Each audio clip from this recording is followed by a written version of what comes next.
Саламатсызбы? Региондо Абалким автордук программасы.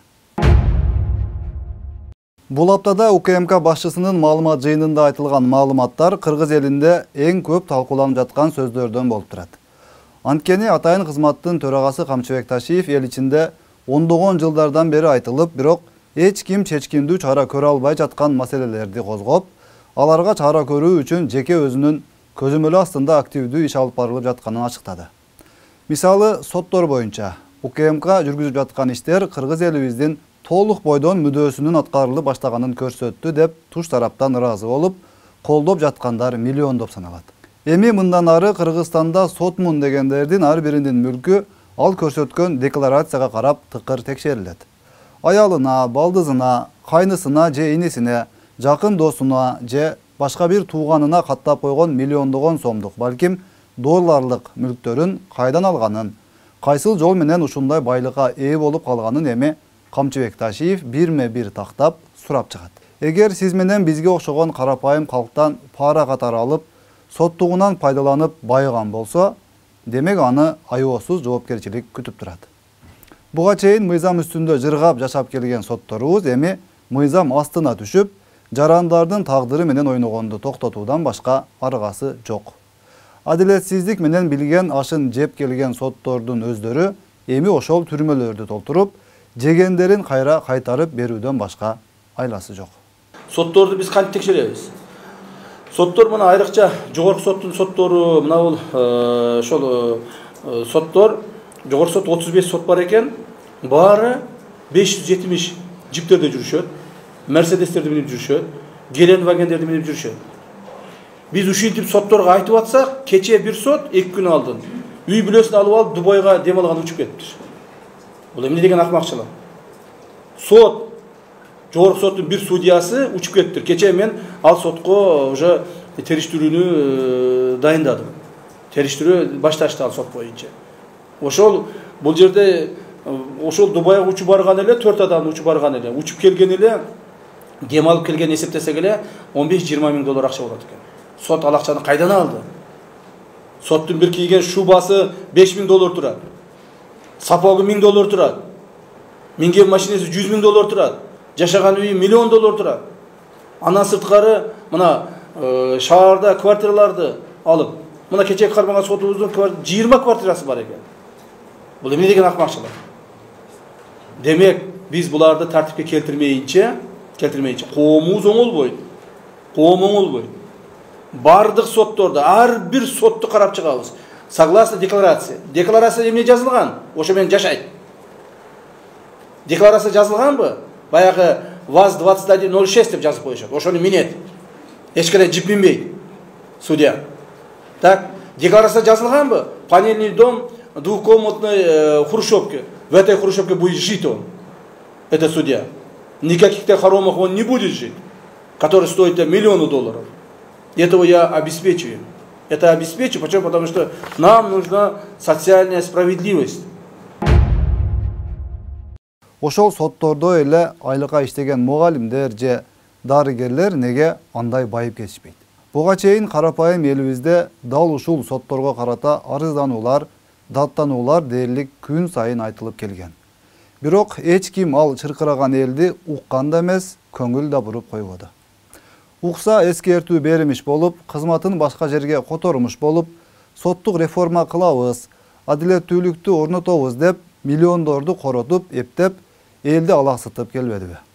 Эл деген баарын көрүп турат да. Бир соттун бир бут кийими карапайым бир жараныбыздын 1 жыл бою иштеп таба албаган акчасына барабар болуп турса, колуңдагы бир сааты карапайым бир үй бүлөнүн 1 жылдык бюджетиндей турса, анан кантип адилеттүү сотко бирөө ишенсин? Бүгүн эми андай жомоктогудай жашоого чекит коемун деп Камчыбек Ташиев дагы бир чоң кадам таштады.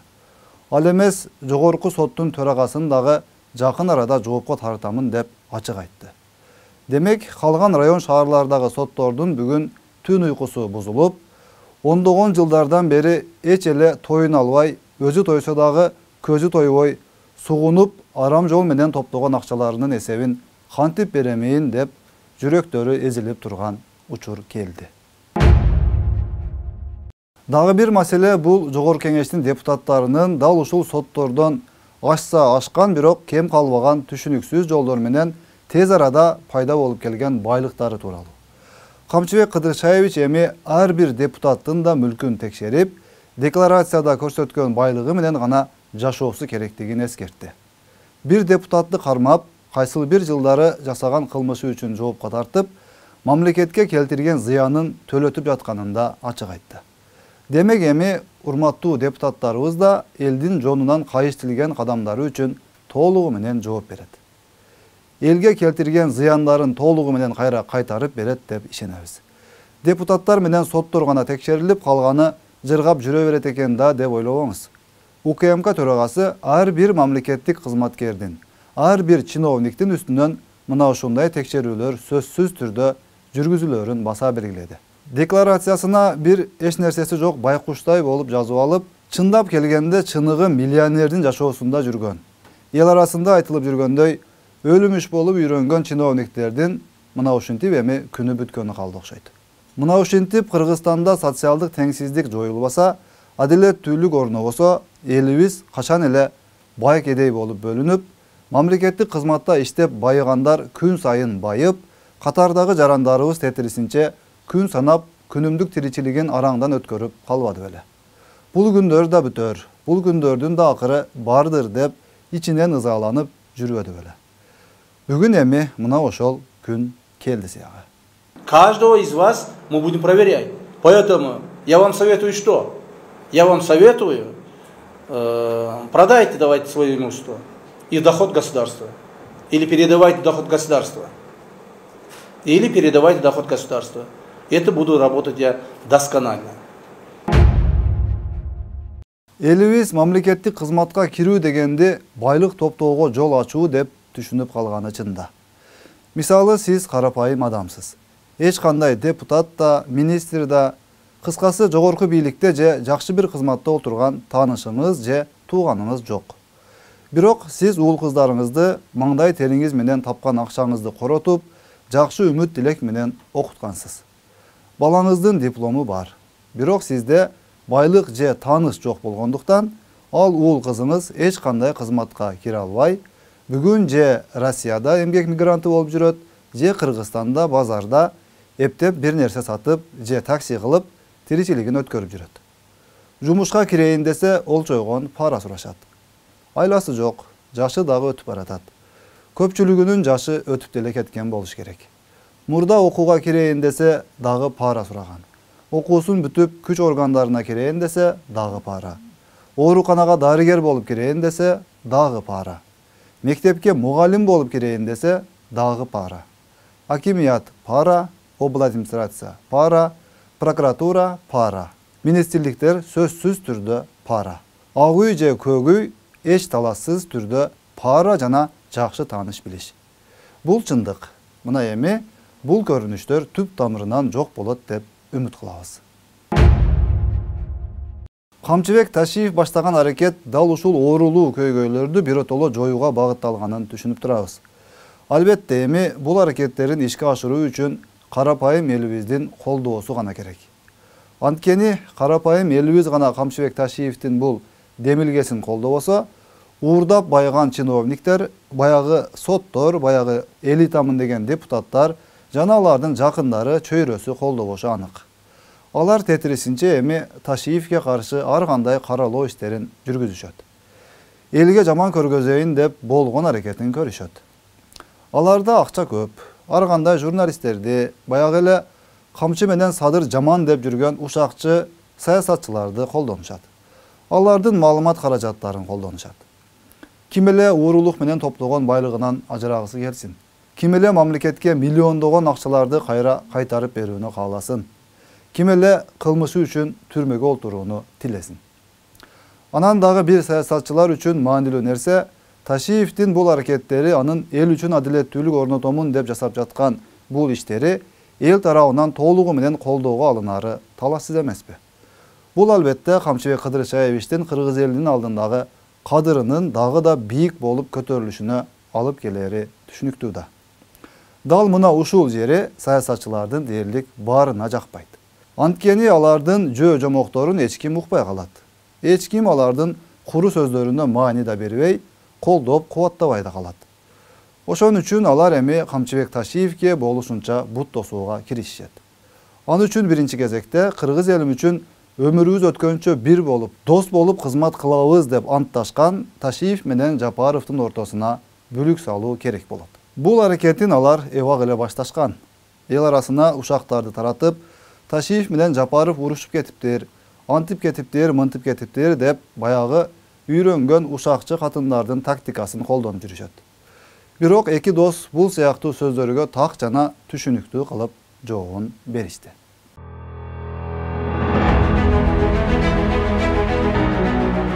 Эки мырзанын ортосунда ажырым кетиптир деген дагы пикирлер айтыла баштады. Ташиев менен биз 2005-жылы бир мандаттуу округдардан депутат болуп келгенде таанышып, чоң иштешип калганбыз. Садыр мен үчүн бир чоң адам. Садыр мен үчүн бир мен жакшы көргөн, ушул өмүрдө тапкан жакшы досум. Ошол күндөн ушул күнгө чейин биз үй бүлөбүз менен чай ичип катышабыз. Биз Садыр экөөбүз ошол ойлогон, мурдатан ойлогон, элибизди, журтубузду өзгөртөбүз, элибизге, журтубузга кызмат кылабыз, мамлекетибизди башкача кылып түзүп, элдин, Кыргызстандын кадыр-баркын көтөрүп, элибизди жакшы жашоого жеткизебиз деген тилегибизге жетебиз деген ойдон. Эчен бир суулар акты, кечүүлөрдү кечтик, кыйынчылыктарды бирге көрдүк. Кудай кааласа Садыр экөөбүздүн достугубуз, мамилебиз түбөлүккө болуш керек деген мен ойдомун. Камалып түрмөдө бирге да отурдук. Анан бүгүнкү күнгө чейин достугубуз уланып келатат. Бул экөө урушуп кетиптир, анан мындай тигиндей деген сөздөр бул калп. Бир экөөбүздү бир гана Алла Таалам гана ажыратышы мүмкүн. Эч кандай бийлик, байлык, талаш тартыш биз ажырата албайт. Биз урушпайбыз. Урушсак дагы өзүбүз ичара урушушубуз мүмкүн, бирок тил табышып алабыз.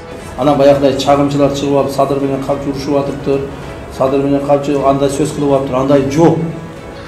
Эч качан биздин достугубузду эч ким бир гана Кудай ажыратышы мүмкүн. Атак мындай ушактар, ортого түшкөн интригалар биздин достугубузду ажырата албайт. Эч кандай баягыдай провокациялар, провокационный баягы Садырга артылуу сөздөрдү азыр жаман нерсени айтып атышат, мага дагы айтып атышат. Бирок булардын баарын артка калтырабыз деген ойдобуз. Мындан да оор нерселерди чоң өткөнбүз. Достугубуз экөөбүздүн түбөлүк бойдон калат. Бул достугубуз биздин экөөбүздүн жеке эле кызыкчылыгыбыз үчүн эмес, биз мамлекетибиздин, элдин кызыкчылыгы үчүн ушу достугубузду колдонобуз деп антташканбыз. Кудай сактасын, бир ушундай бизди эч нерсе ажырата албайт деген ойдо. Ошо ойдон биздин достугубуз түбөлүк калыш керек.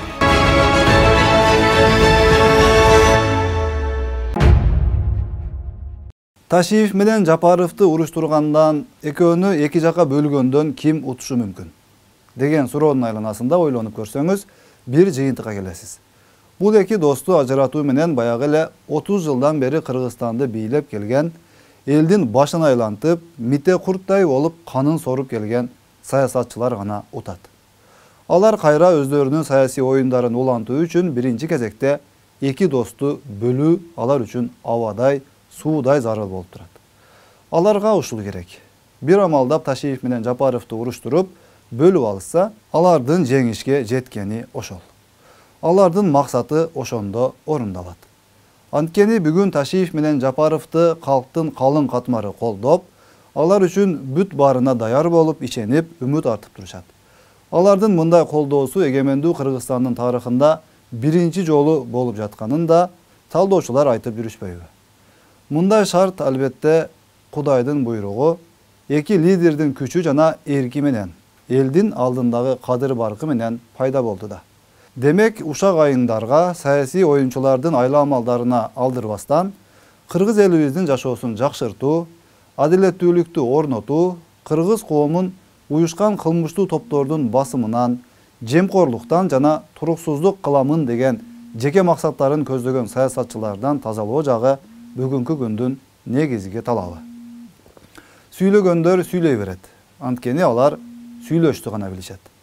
Реалдуу жумуш кылгандар эл үчүн кызматын иш жүзүндө көрсөтө берет.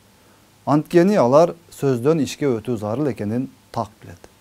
Жана аткарууга духу да, эрки да жана акылы да жетет. Моя жизнь, она есть жизнь моего народа. То есть я свою жизнь посвящаю своему народу.